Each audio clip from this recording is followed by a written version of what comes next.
My next guest on the North Harbour Tri Club podcast, Behind the Athletes, is Professor Grant Schofield. Grant has been with the club for decades. He's one of the original triathletes back in the 1990s. He's going to talk about his journey at triathlon through the last few years, and most recently, he's completing Ironman New Zealand. Also, this is going to be a slightly different podcast because we're going to talk to Grant about his new book, Choose Your Hard, which I got a copy of a few weeks ago and I've read and really enjoyed. And so Grant and I are going to share ideas about both of our books. There are many authors in our Tri Club, so I'll be going through to a few other authors in future podcasts. So this is Grant Schofield, Behind the Athlete.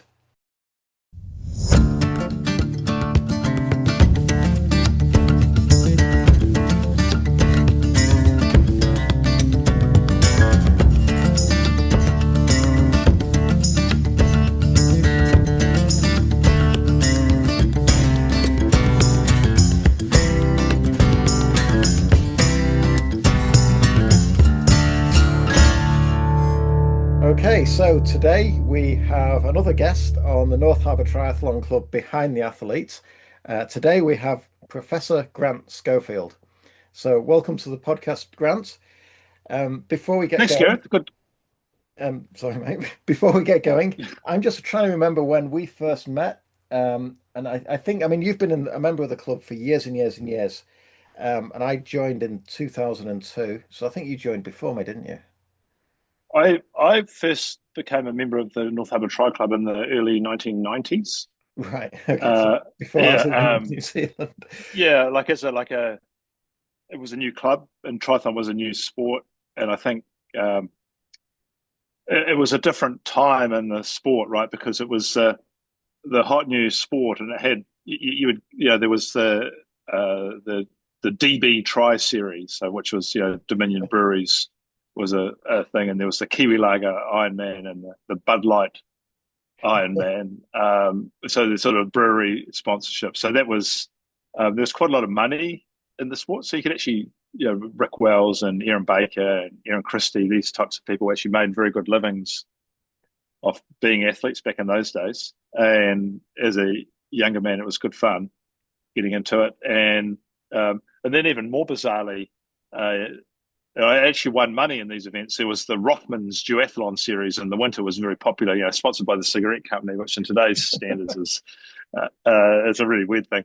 But probably the most enduring event, therefore, in all of triathlon, I was still doing the Wednesday night swim runs back in the early 90s, and have been ever since then. So that's probably the most enduring triathlon event in the country. I think the first time we actually got to meet was around Hmm. about 2014, 2015. So Stephen Farrell at the time was regularly running the training camp in November, which was a tour of Northland. And there was a big group of people there. I didn't know many members of the club, but I was spending time riding with Louise, your wife. Yeah. And then every evening we'd have a wrap up, we'd have dinner together, and Steve would be talking about training techniques and metabolic health. And he referred over to you a few times, Grant. And I thought, who's this guy? He knows what he's talking about. Low carb, high fat. I'm interested in this. And it was around about that time that I learned about your book, What the Fat. I knew Scott Taylor, Scotty T, quite well, and I went to Rarotonga with him, and he was promoting the book at the time because he did the photography for you for that book, didn't he? Yeah, well, he's actually my cousin as well. The little known fact, Scotty T is my cousin. Yeah, Um, yeah, so he did all the photography for all the What the Fat books. So it was cool. yeah. So then I got to understand more about what you're doing and with Precure. So talk to me about your triathlon career for the whole career for since the 1990s. How's it gone outside the North Harbour Tri Club? I started. I done the sport of rowing when I was at school, which and I used to row for Westlake Boys, and Hamish Carter used to row at Auckland Grammar. He was a sort of a slightly smaller guy than me, so I think it's a good sport to set you up to be a good cyclist. I'd never done any bike riding, wasn't that great a swimmer, but I could always run a bit. And these triathlons came along, and I sort of started getting into it, and it was the thing to do. So I did that. The first thing I did was went down to Takapuna Pools to try and learn how to swim. And I did 2 lengths and just about threw up. And I ended up actually swimming the wrong way down the lane and banging into someone and got into a huge argument. But that's my wife Louise was one of the lifeguards. That's how I met her. Um, and So Louise had been a competitive swimmer, and her dad was the manager of the Takapuna pools back in the day. And yeah, we just started to both get into the triathlon. She'd always win the swim and sort of fade on the run, and I always would be last on the swim and come through on the run. But we had a pretty good time together. And by the I was a uni student at the time, and so was she. By the time we finished uh, uni and were ready to go and get jobs, her as a PE teacher and me as a psychologist come academic, we'd actually got reasonably good. I'd managed to get third overall in the you didn't have pro men, you just had open men back in the day in the Port of Tauranga half Ironman, and sort of 4 hours is about what it took to do that then. So I was with the hour 14 runs, so I was pretty happy with that. And then I moved to Australia, but I came back and did my first Ironman New Zealand, when it was in Auckland. And again in the what's I guess now the pro category. Steve Farrell got second in the open men, and I got eighth. All right. So we were the two Kiwis in the top 10. So it was sort of my initial go at that. And then, over the next 10 years, we lived in Queensland in Australia, Louise and I, and Louise got actually much better than me in the end, and she ended up racing in a lot of ITU races, both in Europe, and was trying to qualify for the Sydney Olympics, but didn't. And I ended up doing 20 or so Ironman, a couple of Konas, and various other races, but sort of finishing around that 9 hour or just under mark at the time, which was probably as good as it's going to get. I think unfortunately what happened is, I love the sport, but I had a tendency through my life to fuel it entirely on simple carbohydrates and train a lot. And so by the time my first son was born, which is 25 years ago, I was overtrained and burnt out, and I actually had 2 lymph nodes in my groin that were the size of peanuts for 4 or 5 years. I never really could get going again. I had a pro race back when there was an ITU long course race in Sweden, which I didn't finish in the end, but that build up for that race was not good, and I just got so overtrained that it took a long time to recover. That wasn't until I discovered low carb and sort of keto as alternative nutrition approaches that I managed to get that inflammation under control and actually come back and do any triathlons again. So sort of by the time I was into my 40s, I think I was doing a bit of marathon running, but staying contact with the Tri Club. Then there was a couple of world champs in Auckland and across New Zealand, and those camps with Steve in the mid 2015 area, came back and did those, and then probably a slightly longer hiatus this time with triathlon, simply because my boys were now teenagers and busy with that and running a new business and being a professor and all that. And I started writing this book called Choose Your Hard a couple of years ago, and I was writing this book on all the sort of theory of peak performance and having the life you want to live. And the fact was I was 15 kgs overweight, and I had chronic knee pain in my right knee, so bad that I was taking painkillers to go to sleep and then waking up in the middle of the night having more painkillers. And I just kept thinking I need to get going. So I entered a half marathon, the Tarawera, ultra thing. I did the short run, and I was really humiliated myself in the worst possible way. I think I couldn't even make my way on the downhill properly. I was sort of walking but hobbling, and this young guy comes up the hill in his first aid gear, with his radio squawking away, and he's like something like, "Yeah, Roger, medic base. I've located the target and clear distress." And the guy's like, "Okay, don't worry, mate. I'm here to help you." And I was like, well, what do you mean? He goes, well, there's been an urgent call about a guy with a broken ankle. You're obviously seriously hurt the way you're moving. And I was like, no, it's not me, bro. I'm just. And Louise had already passed me on stage, and then my sister-in-law Clara, who's also part of the club, did the Ironman this year. She passed me with a half marathon PB of 2:05. But she was so embarrassed about passing me and hurting my feelings that she actually ran off the course um, down by the lake, so I didn't see her.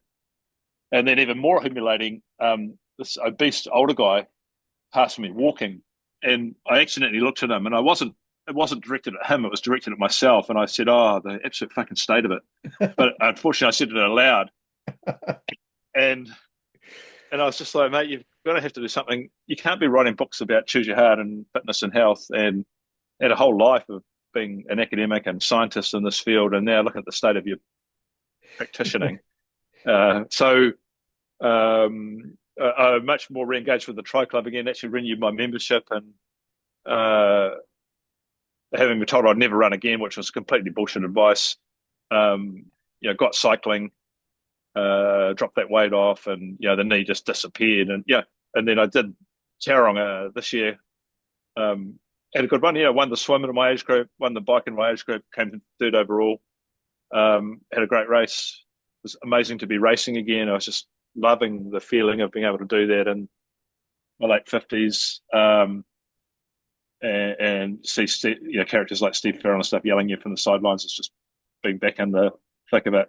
Went on to do the Ironman, which was a pretty good experience. I'd have to say that was harder than I had anticipated, and I think probably the swim's fine, the bike's fine, but the durability. When you're getting close to 60 in the run, I found that really difficult to confront fully running for the full 42, and I ended up doing a fair bit of walking, which I prefer not to do, but that's the way it goes. And good experience. Had 7 of my family doing either the 70.3 or the Ironman on the day, and the younger guys are much quicker, and Sam, my son, particularly, is pretty handy, and his partner Kate, she did 9:50 in her first Ironman, so there's some good talent coming through when the older guys Yeah, just that's a hanging keen up the back. time for a female. That's a really keen time. Yeah, So, I'm with you, mate. My very first marathon in Auckland, I had the same feeling. So the first half was great, 1 hour 40 or something. That's the pace I could do yeah, a half. But then the next half I blew, and it took me, I think, 3 hours. So it was like oh, 4:40 in the end. And I think I had either a pantomime horse or somebody in a giraffe costume. I can't remember which one it was. Something ridiculous overtook me, and I thought, yeah, I need to sort my shit out, basically. But yeah. It's like also, that you get overtaken by the Tower of London or something on the London Marathon. yeah. But the earlier thing that you said, I think, is a problem that all of us triathletes are at risk at. Most of the population struggle to get off the couch and to be at all motivated. Yeah, But what creeps up on us as highly functioning athletes, even if we're not elite athletes, is burnout because we get hooked into training every day and we don't miss the training sessions, we miss the recovery sessions, and we yeah, correct. burn out. And I think that's a real problem I've seen in the years that I've done Ironman is, you go to Ironman one year and somebody's really spicy, really onto it, doing a really good time. And then and like you have done many of them, you go back the year later and they're at the start line cheering you on with a moon boot on because they blew out the Achilles tendon. And I've seen that more than once. And it's Yeah. so easy to burn ourselves out. And so you went through it. Well, who's been best for not burning themselves out over the years? Honestly, you think he's going hard, but I know he's getting older now. But Stephen Farrell, Yeah, back in the day, I'd look at his heart rate and would be going along, at quite fast clips, and it'd be like 112 or something. The rest of us are 150. He was always doing it easier yeah. than everyone else, and it paid off in the end. I should just say one other thing about Steve, because people listen to this podcast, most people know Steve Farrell. I first met this guy when I was about 23 and he's probably about 28, and he was still in the police force. He used to live up in Torbay, if you know that. And he said, "I'll come out for a swim." I'd never met him before. I didn't know what an ocean swim with Steve was. And he goes, "Oh, we'll just swim out to the Browns Bay Reef." It's like, "Oh, yeah." And he just disappears, completely disappears. That's the saw of him. And we just swim straight out for sea to some unknown thing, a couple of k's offshore. I eventually find him when I get out there, and he's diving down for crayfish. And this, of course, is in the day when there were crayfish at the Browns Bay Reef. So he comes back up with a crayfish. He's like, "Oh, yeah, I've got one." And he sort of bashes it half to death and actually literally puts a half live crayfish down his wetsuit, and we swim back. Well, he still does that. He still goes fishing quite a lot. Most Yeah, weekends, I know he's out fishing, yeah, and he is the heart and soul of our club as well. He's been yeah, like central to the club for the best part of 30 years now. Yeah. yeah. So Oh, actually, I'll give you one other yeah. Steve Farrell story while I'm at it, just because people won't know this one. So I don't know. This has got to be 15 years ago now. Uh, Steve had been racing a lot. Oh, I mean, 25 years ago, actually. Steve had been racing a lot in Malaysia, and he had some contacts there. And he gets a contact from this guy. He goes, "Oh, we've got this 5-day adventure race, teams of 2 representing each country." Now, it turns out that the week that's on, there's actually a proper adventure race in Dubai. So the actual adventure races are over there. So we're getting other people to do it. Would you and a mate want to do that? And what had happened is the Malaysian government was wanting to promote ecotourism, and they'd actually paid ESPN $250,000. No, no, $250 million back in the day. It was just ridiculous to air this Oh, event for a whole year across all their channels, promoting the sort of eco parts of Malaysia, which are pretty beautiful. So Steve wrangles me into it. We're the 2-person New Zealand adventure racing team, and the sports are mountain biking, running, navigating, but also abseiling and cliff climbing and kayaking and these sorts of things.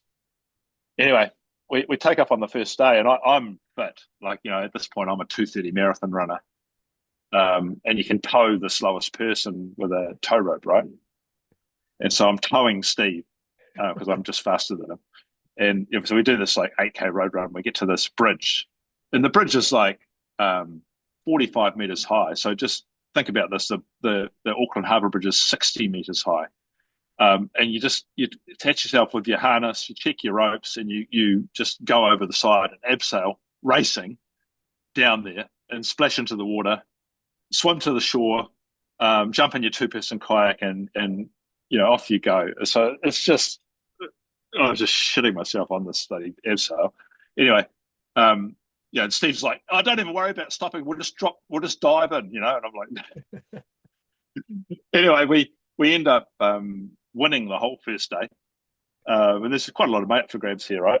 And it goes on for another couple of things. We get lost in the second day. Oh, another sport is inline rollerblading, and we're absolutely hopeless at that, so we lose a bit of ground on that.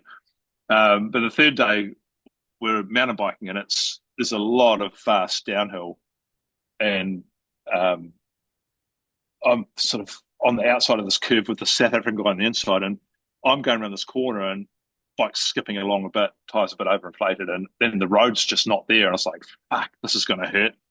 And I flip over, and I smack myself unconscious for a bit.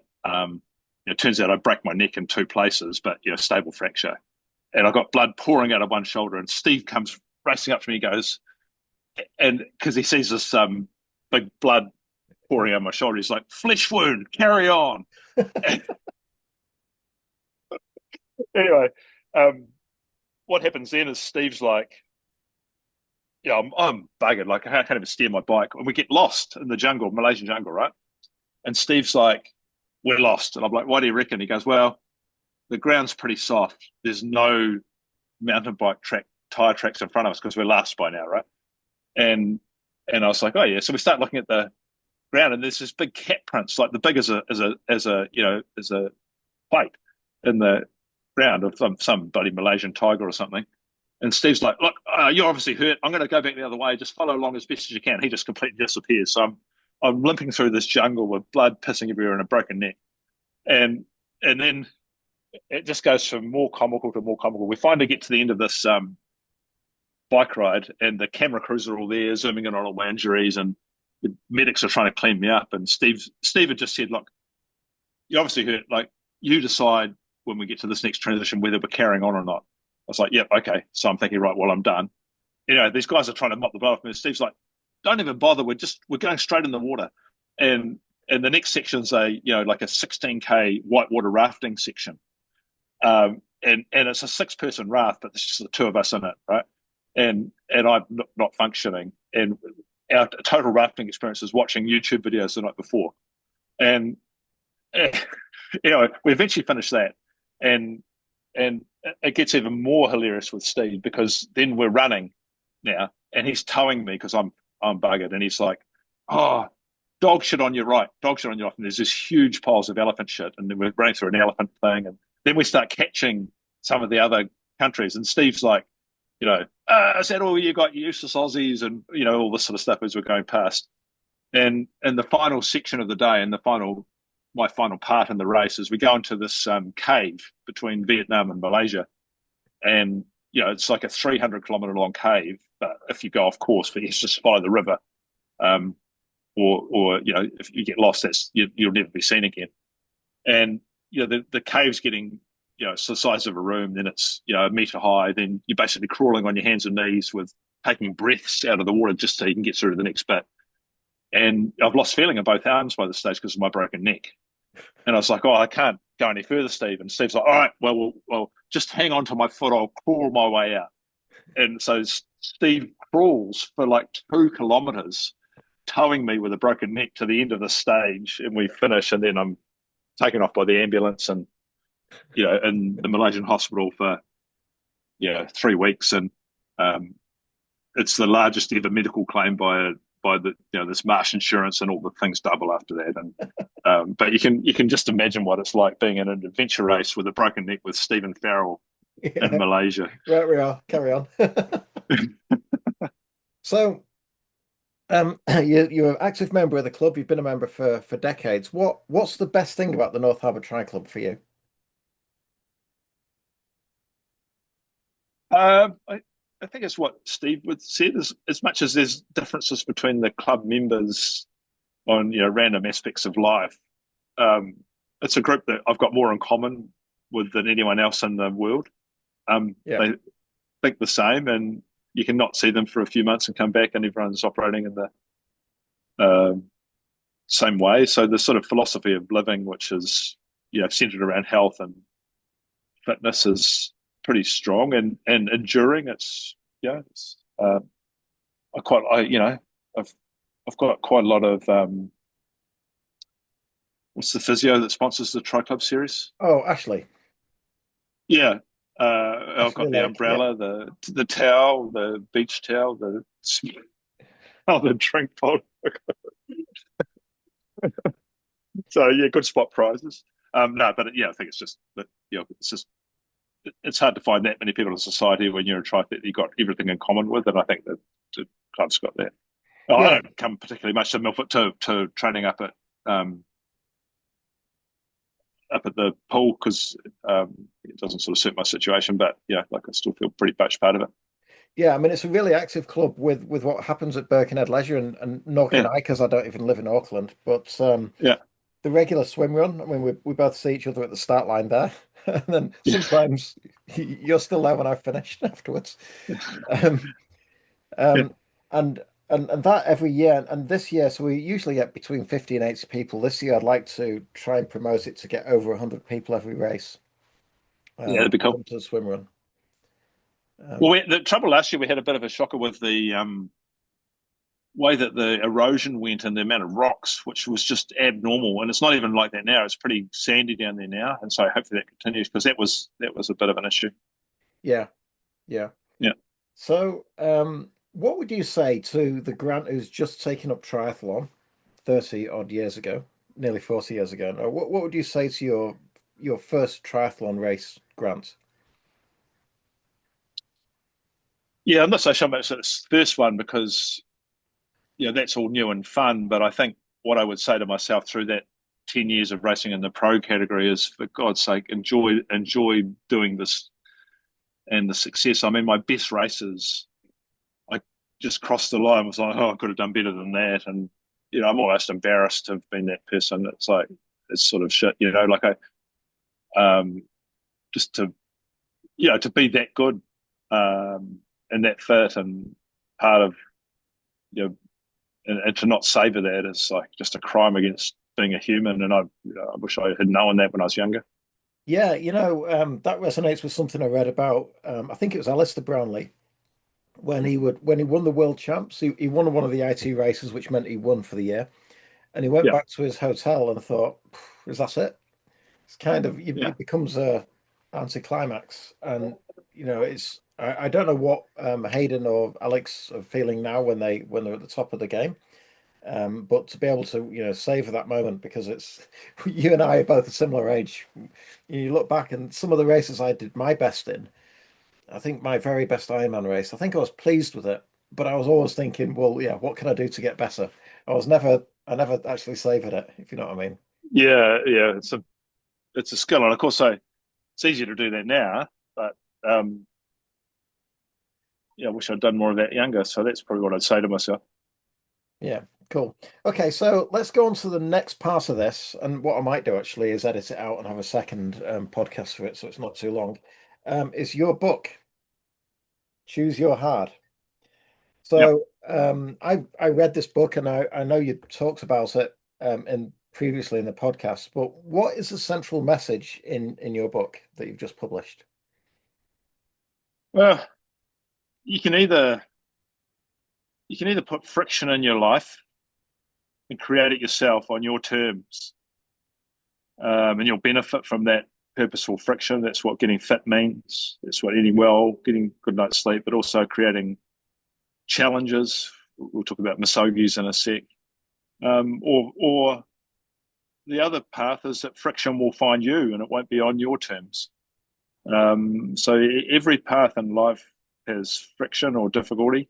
And if you choose your ones purposefully, then you're going to choose a life that's a great life. And that's another thing I like about most of the people in the triathlon club is they've chosen that Yeah, difficulty. Otherwise, you end up with you're sick and you've got chronic disease, or things don't go your way because you never were purposeful about it, and that difficulty will find you that way and not on your terms, and there's no fun to be had there, which is actually most of the population, frankly. mm. So I think that's the central idea.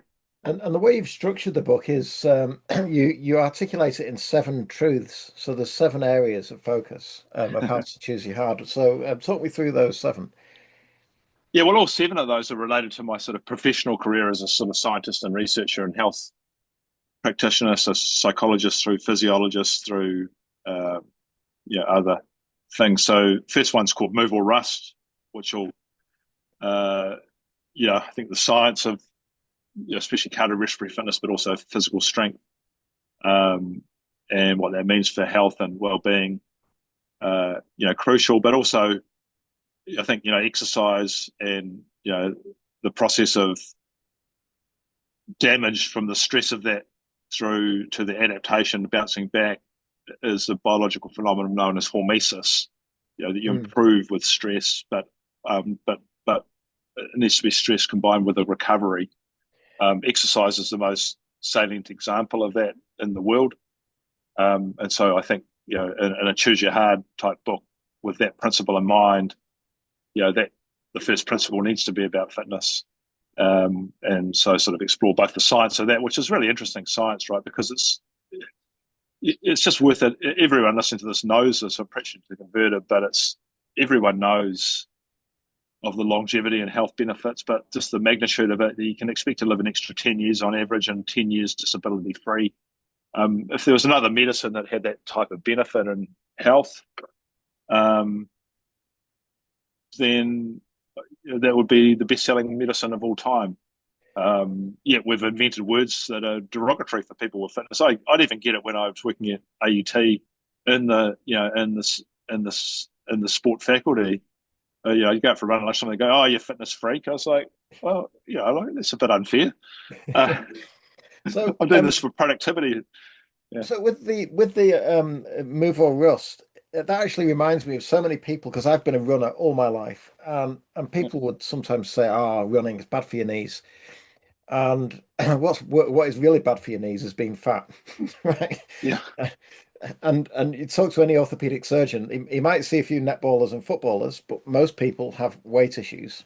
And but also that move or rust, people think of our joints and our biomechanically like we're hinges, and if you keep yeah, using it, it's going to wear out. But actually, the yeah. opposite is true. If you use it effectively, and this is your hormesis thing, you're going to adapt and become stronger. Yeah, it's true, and also like the whole knee industry is utterly broken. When you consider the basic scientific fact that uh, imaging of uh, pain-free knees and painful knees, you do 1,000 images, 500 people have knees with pain and 500 without pain. People can't tell the difference. Really? In other words, the pathology that presents, besides that, obviously you've completely torn um, your your cruciate ligaments off or something. But so far as meniscal problems concerned, there's torn meniscus all over the place, and pain-free knees and painful knees. So there's really no difference in pathology, and the same is true for backs actually. Yeah. So we all carry a lot of pathology, but only some of it presents as pain. So using it's highly effective. I mean, honestly, I went from a guy that was 15 kilos overweight with chronic knee pain, told to never run again, to doing the Ironman in in a couple of years. And frankly, the only thing that didn't hurt after the Ironman was my knee. Um, so like that's what we're dealing with in the medical profession is a view of use that pervades into society that's just completely wrong, frankly. So that was move or rust. What are the other truths that you've got in your book? So number two is called the dopamine economy, and it's just, I think, particularly pertinent for our younger people, is that the reward system's been overwhelmed by the sort of combination of junk food, porn, social media, gaming, vaping, alcohol, uh, Netflix, everything that Huxley worried about would ruin our soul, that we would become passive uh, people that took part in activities that were required no actual physical or cognitive effort, dysregulates the reward system. And the great irony of life, I think, is what I would call the devil's seesaw, is that the things that promise you pleasure, eventually you get used to that pleasure, so you need more and more of it to get to even feel anything. Tolerance, you can start to hear the words of addiction coming out here.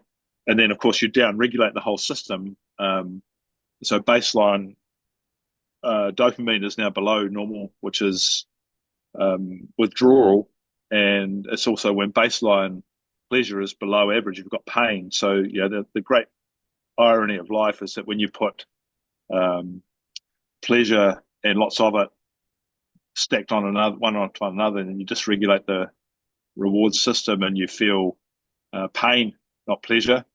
And the other way's true as well. When you put some uncomfortable stuff first, exercise, cold water, sauna, these types of stress-inducing activities, then the dopamine system goes up a little bit for ages, and you feel pleasure.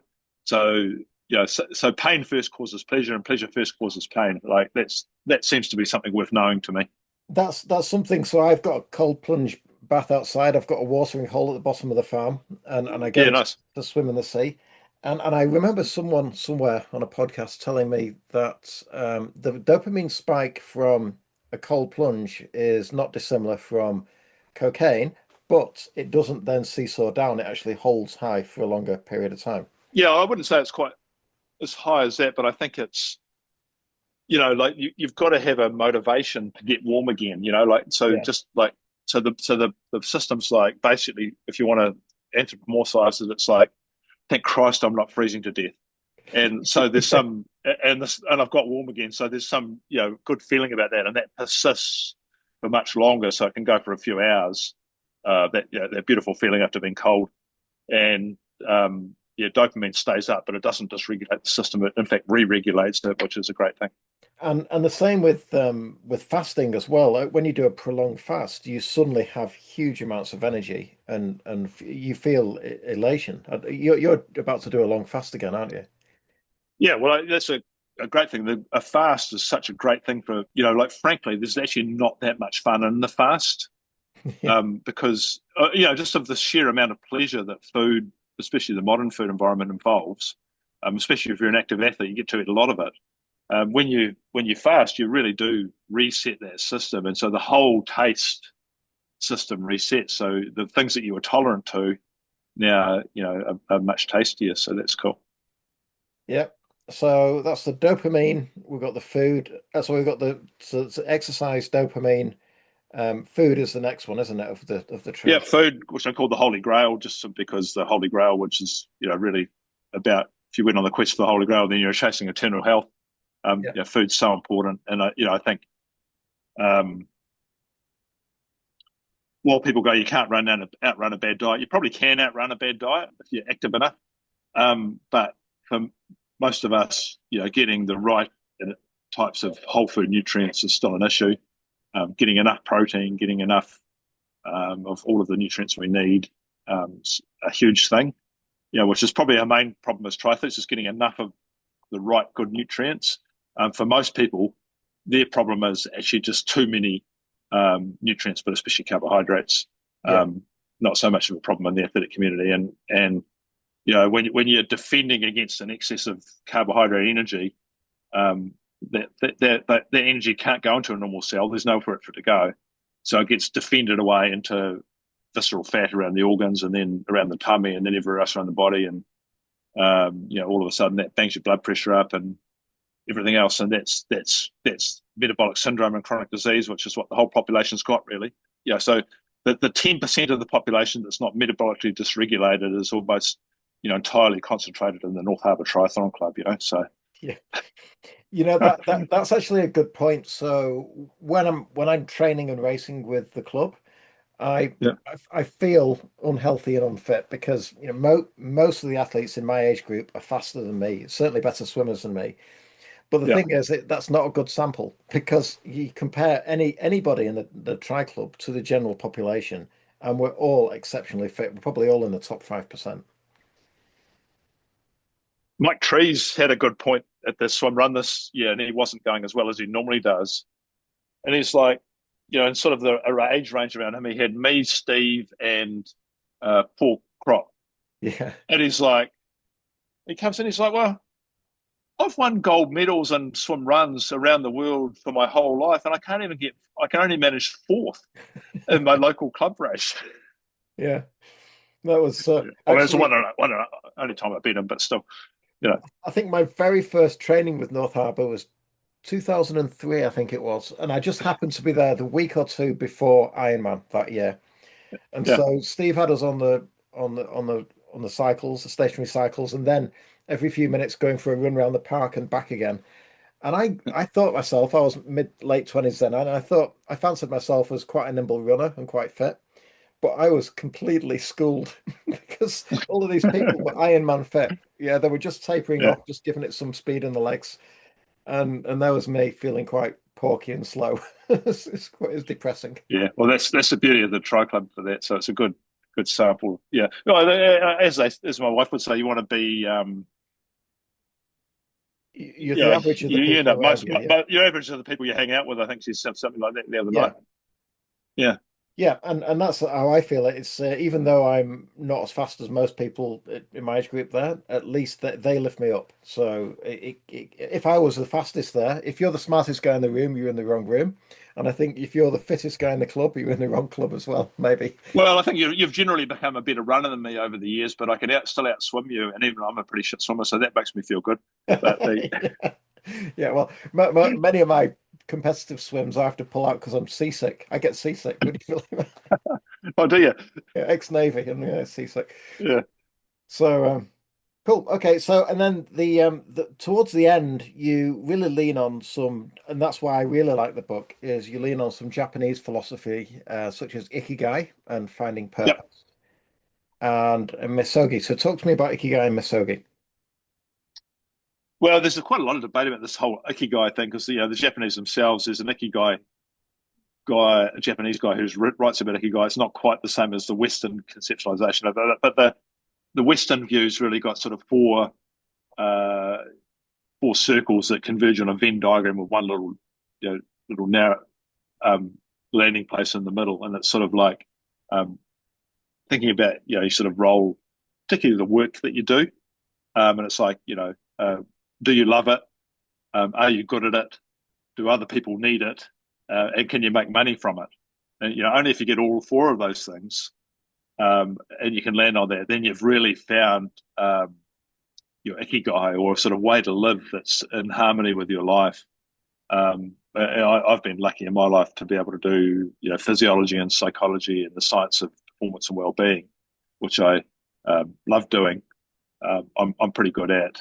The world needs it certainly, and you can occasionally get people to pay for it. So um, that's ikigai. So that really resonates with me, and I sort of think, especially as AI comes, how do you decide how you're going to make your way through the world? I still think that's the best possible guide. Those four questions. What do you reckon about that? Yeah. So, I know you're talking How does about. that fit with Ishi? Because you've got quite a bit of that, but sort of said a different way. Yeah. So, well, first things I want to pick up on with Ikigai is that so Nicholas Kemp has just written a book called A Year of Ikigai, and I've just bought it. It's my next book to read. Oh yeah, And he's the Ikigai guy. He takes people on tours to Japan, and his point is, if you go to a native Japanese and ask them to define Ikigai, it's going to be different from Hector Garcia. Get a load of this, because I read him yeah, right. Ikigai. Yeah, that's the sort of Um, modern yeah, and version of it. so and there you go. That's got the thing on the back. Yeah, yeah. Yeah, Here's my thought. Right. So in the West, we are not authentic to the Japanese understanding of Ikigai. However, if you go to downtown Tokyo, you will see Japanese people, businessmen in suits.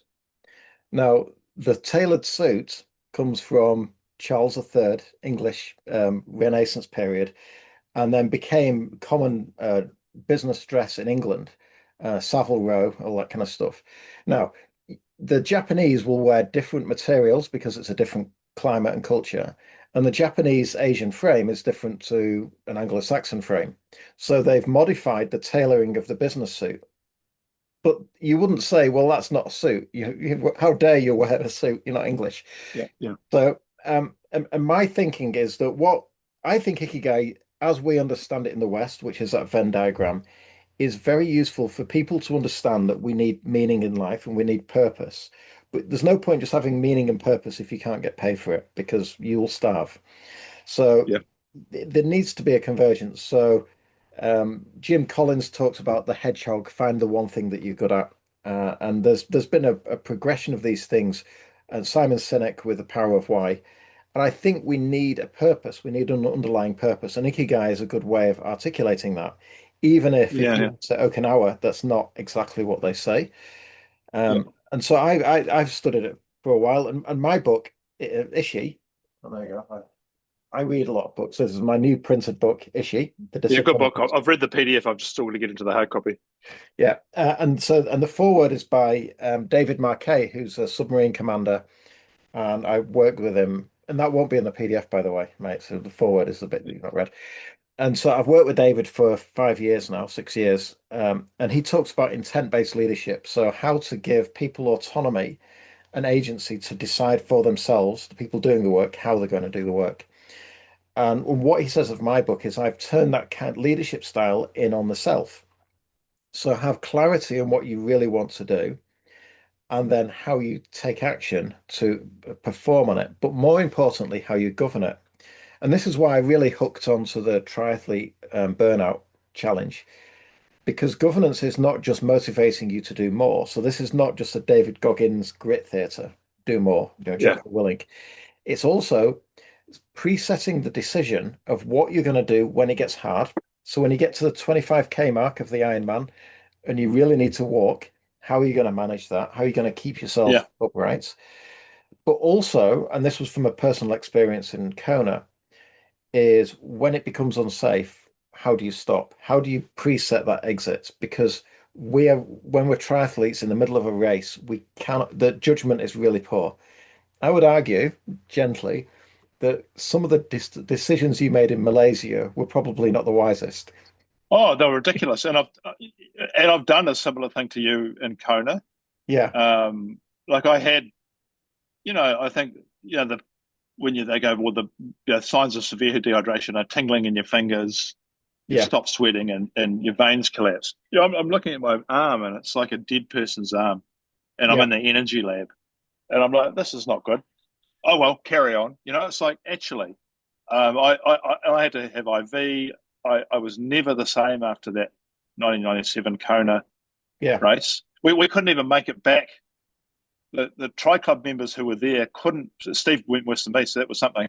yeah. Um, but we couldn't make it back from the finish line to our hotel. We had to stay in another guy's room just next to the finish line because we Wow. were so bad, and we all should have given up. Yeah, It's such a dangerous place to race. it is. And last year, both Lucy Charles Barclay and Taylor Knibb, the two lead Yeah, females, pulled out. And in both cases, they made the right call, and I didn't. So my first story is about that collapse, and I was on the floor for half an yeah, hour yeah, and 40 minutes, but then I got up and finished. But it sounds like a heroic story, and Try and Z wrote about it. Oh, good on you, Gareth. You still finished and all that kind of stuff. But the thing is, we need to govern ourselves, and in the moment is the worst time to make a decision. And the idea of Ishi is you preset that decision and you govern your future self against it. And that yeah, talks to yeah. That's people a who, good point because it's not necessarily heroic, which is actually something to ponder, isn't it? Because it's not. Most people wouldn't say it that way. no, and when it happened, I thought that's great. It's going to be wonderful in the book. And then I did the Kiwi Man double. And Yeah, yeah, it was great. And the reason I did it, the only reason I did it was because I was writing this book and I wanted to earn the right to to claim credibility to write about endurance. But that second day, I'd done the Kiwi Man on the first day, which is longer than an Ironman, finishes up a mountain. yeah. It's brutal. It's like a horrendous amount of climbing As, on a as trail. as Billy Bowman says, and he's won the race and came second Yeah, this year. He said it's a mongrel of a race. It was like 204 kilometers on the bike with 3,000 meters of vert, something like that. yeah, and navigation required. Yeah. And yeah, there's no crowds. You're just by yourself. You just got your support crew. And usually on the second day, you know what it's like after an Ironman. You can barely walk. You're hobbling Yeah, around. But I got up 4 a.m., start line 5 a.m., did the 3.6 swim, and then I couldn't stand off the boat ramp. I had to get physically lifted off the boat ramp and onto the bike. And those first few hours on the bike, it was cold. There was a headwind. I couldn't get my temperature up, my heart rate up. I was blubbing like a baby. But I had a reason to be there. And I had a strong issue. I had an intent. And the intent was do the double Ironman because at least now then I can't claim I've ever won a podium, but I can claim I've done something a bit more than an Ironman.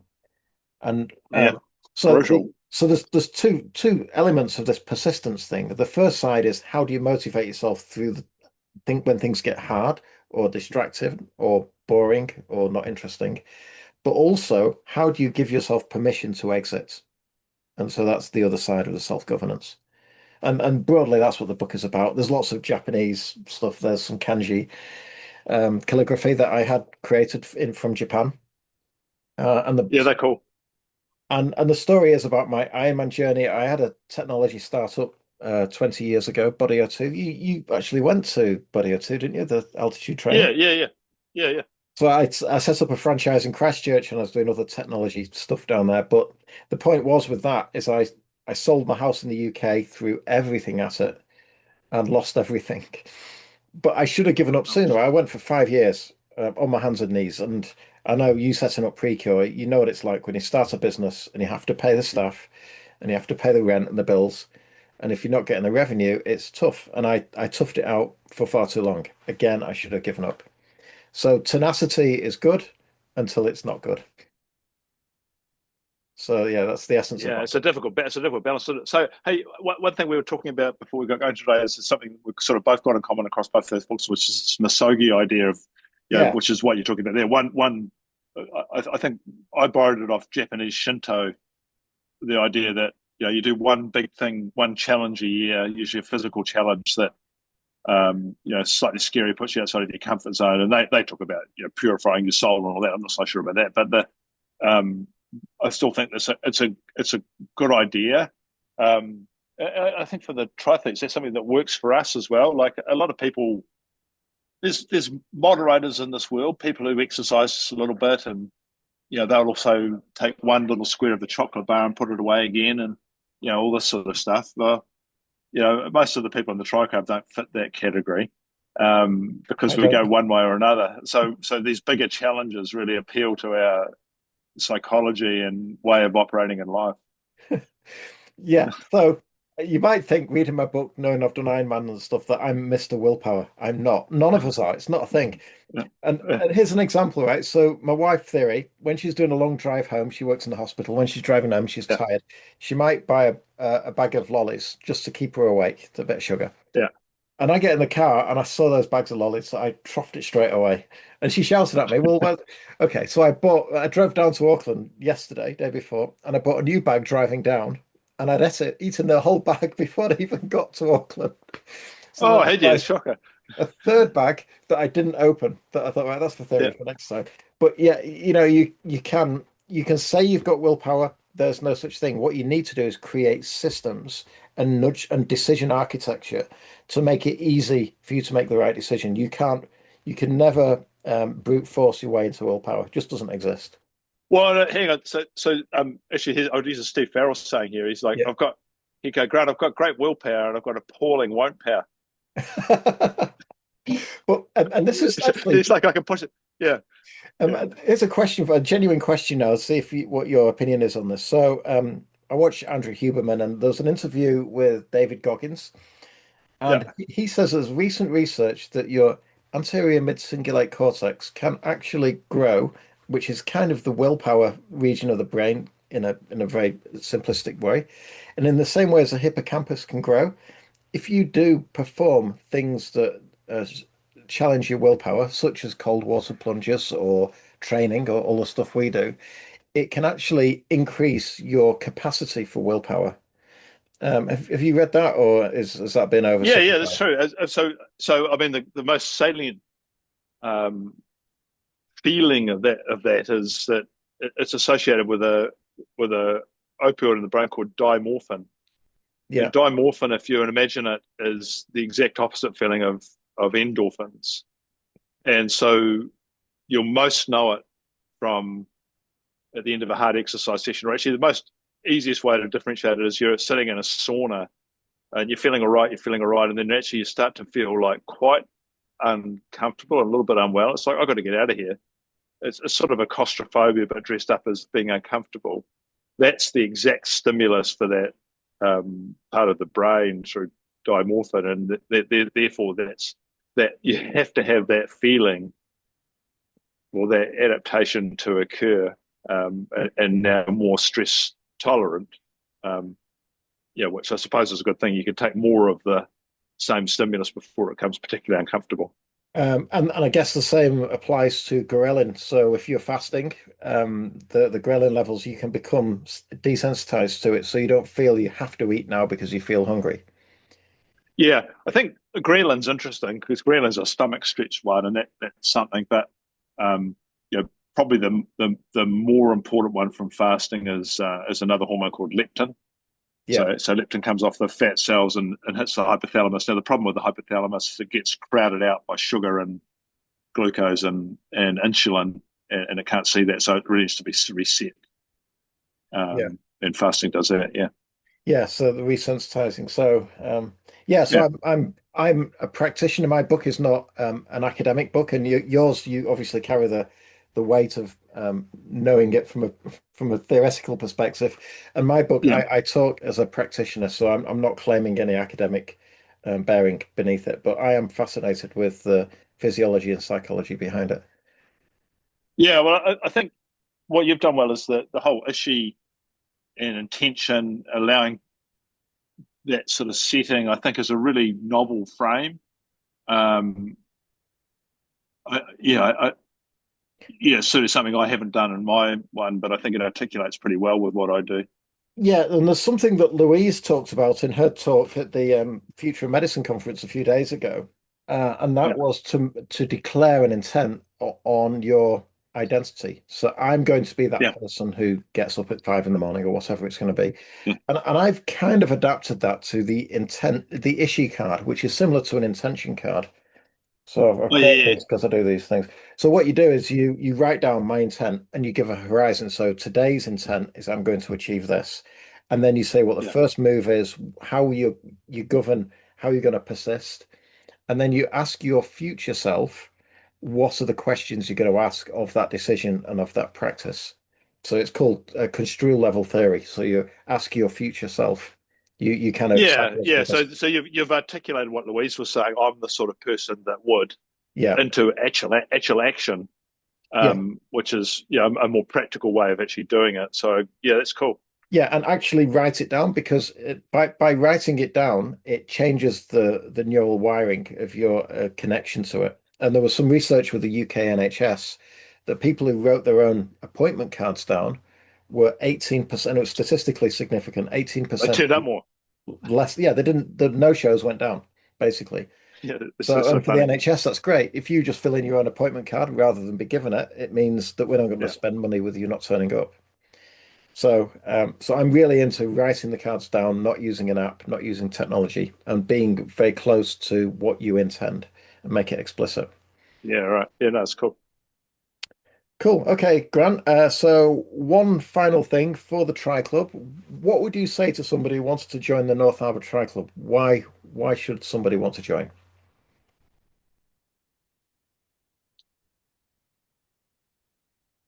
I think the sport of triathlon's getting it's in its second renaissance. It had its initial renaissance that people didn't see in the early to mid '90s, and it's endured a lot, but it's become very apparent that especially younger people again are wanting to do more hard things. It's getting that group back.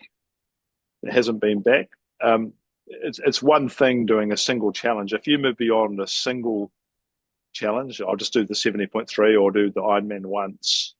Um, the only sustainable way to do it and enjoy yourself is to be in a community of people that do that for real. Yeah, And that's the North Harbour Triathlon Club. So yeah, a lot of people come and go with Ironman. Like you see, it's like every year, it's like who's the first timer? It's half the field. You're like, geez, that's a lot. yeah, Um, so they don't that group probably doesn't need to join the tri club and won't really benefit from it. But if you do it more than once and you're back for the second year of anything to do with triathlon, then you've got to find a community in North Harbour Tri Club. That's that yeah. community, right? Yeah, it's the consistency of training every week. And somebody was once asked, how do you stay in shape? And the answer is, I stay in shape. Never get out of shape. Yeah, And yeah, you and me both. I mean, so for the last year, I've been writing a lot as well and sat at my desk. And yeah, I've put on a few kg. And I'm trying now to get fit again. I'm doing the Coast and Ironman next year. oh But yeah, eh? yeah, I'm going to do the double again. But Well, also, I'll have to do the Ironman just so I can beat you out of the swim. They'll probably catch me after that, but still, actually, you did the Sunshine Coast last year, didn't you? I'm doing that this year. So I think last year you were 4 seconds off when I last did that race. So I think I'd have been just ahead of you if I remember. Oh bugger! I So wouldn't have let that happen. and I'm in New Zealand. I'm generally at 11:40. Most of them are around 11:45. Well, So that's exactly where I was this year. yeah. So okay, you're on, mate. So here we go. Yeah, and I'm a Yeah. slow swimmer. I'm really a terrible swimmer. And the problem then is I spend all of the bike overtaking the fast swimmers, which is great, feels awesome. But then I get to the run and I've blown my legs off because I've been overtaken all day long. Yeah, well, the funny thing for me is like that bike ride in the Ironman was just weird. I sort of came out of the swim about where I was, and it's in large parts of the whole race just like by myself with no one in sight. I'm like, I guess such a it's a smaller field now, isn't it? Because I mean, years ago, it'd be like 1,500, 2,000 people racing. It's yeah, like and because you're doing a loop now, you're not doing it out and back. You don't see anyone, oh, right. you Okay. know, you know, and I mean, it's like university tree. You still overtake people and people overtake you, but not that much, frankly. I was like, it's such a different feeling than watching it because watching it's a hub dub and it's all go. Like Yeah, honestly, the majority of that race, I'm just out in the middle of nowhere by myself. Like, that's Kiwi man. You might want to consider yeah, Kiwi man well, sprint. that's right. You're literally not going to see anyone. You don't. You see maybe one person like out the swim, and then when you do a few of the hill climbs, you see a few people coming up and going down, so you know who's ahead and behind you. But apart from that, you're by yourself all day long. So, and it's a big day. Yeah, Right, thank you, Grant. So we're going to post this. I'm not sure if I'll post it as a single long form podcast or do it in slices, or I might do both. I don't know. But thank you. We talked about the Tri Club. We talked about your book, and thank you for asking me about my book. And we should invite other people from the club now. We've got quite a few authors in the club now, so we should yeah. Have a book day. have a book day. Yeah, with Mike, Garth Barfoot, and there's a few others. Um, Well, you know what I'm going to do this year? I'm going to have a choose your hard spot prize for the swim run series. That'd be hilarious. yeah, let's do that. Yeah. They've already We'll have asked an me. issue and we'll have an issue and a choose your hard. They've already asked me for an issue book for a spot prize, and I'm not just going to give it out because it's a random number. It's got to be for a reason, so we've got to think of a reason. All right, mate. Yeah. All right, mate. Take Take it care. easy. Cheers, Grant. Thanks. Bye. Bye.